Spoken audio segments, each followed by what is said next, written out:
Hello to all of my subscribers, paid and unpaid. This is Donald Earl Collins again, coming to you from Fool's Gold, Confessions from an Educated Fool.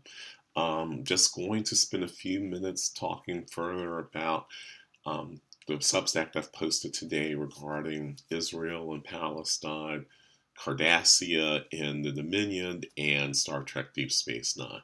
And really, I don't want to reiterate what's in there. There's plenty of quotes, plenty of food to feed on for those of you who are thinking about parallels between art and life. Just want to talk a little bit about Star Trek Deep Space Nine and why specifically Deep Space Nine and why in this particular context of world history where we are forced, practically kidnapped into watching a genocide take place using U.S. tax dollars, our own tax dollars, to watch thousands of people get killed, children laying in the streets, headless, limbless, dying from starvation, from disease, from torture, and so on. So, how does Star Trek fit into all of this? Well, first of all, I am in not too old, but not exactly young Gen Xer.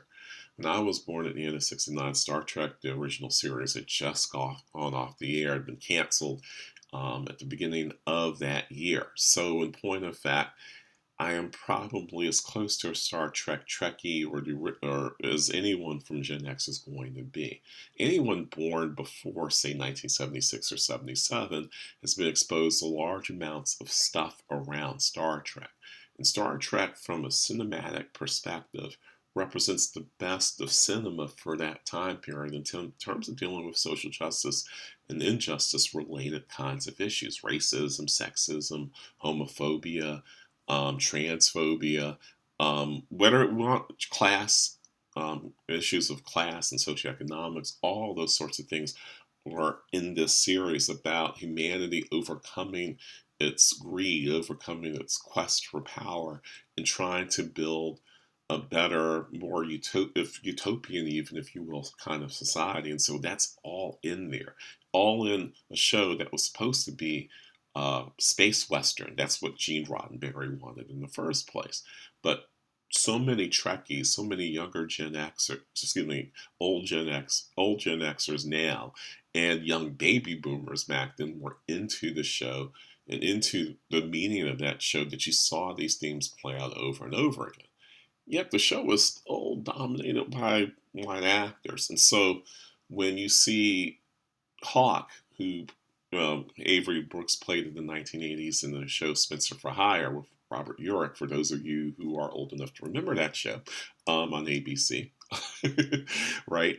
When Avery Brooks decides to come back after years of playing that role to play a Starfleet officer and commander, in this case, and Captain Benjamin Sisko, and eventually Captain Benjamin Sisko, it he brings into it not only himself as a black person, he brings his blackness to it, and bringing his blackness to it, these spin on these themes that are already part of the Star Trek universe come up in terms of all kinds of issues around the occupation of a planet, the settler colonialism and smugness and arrogance and narcissism and imperialism of a whole other race of people known as Cardassians, and thinking that they have an absolute right to this planet, right? An absolute right to this culture, an absolute right to the resources that this planet and this culture can provide them.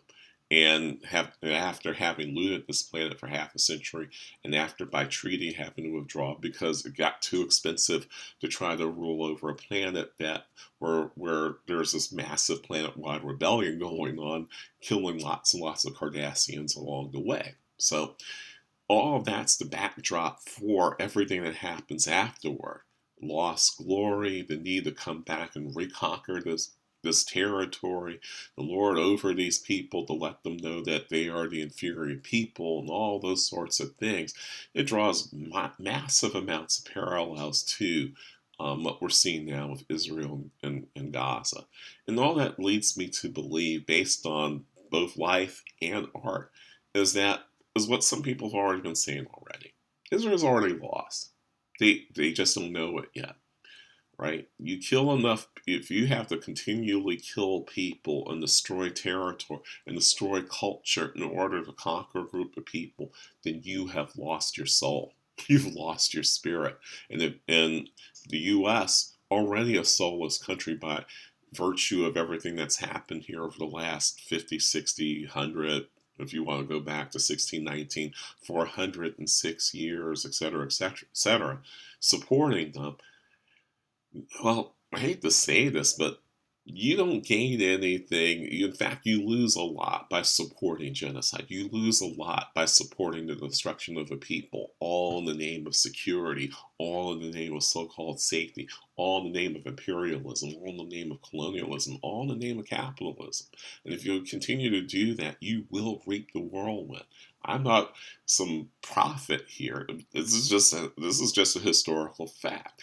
Any empire that has to be this autocratic, this willing to kill people, does not survive. That's just historical fact.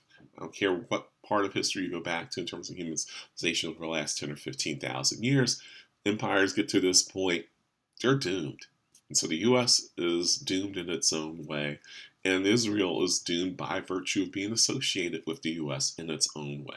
I'm talking about nation states, not people. I'm not. Hopefully, that doesn't mean loss of lots of life, but it probably does too, somewhere down the line. It's nothing to be excited about, but Star Trek presents parallels here that, quite frankly, we should heed as more than just pure entertainment, but for the fact that it's truth. Now, I guarantee you the people who wrote the scripts and the actors who are acting this out weren't thinking necessarily about Israel and Palestine. They were probably thinking about South Africa and apartheid. They were probably thinking about World War II and Nazi Germany. They were probably thinking about those kinds of temporary empires. But this applies to Israel and the U.S. as well.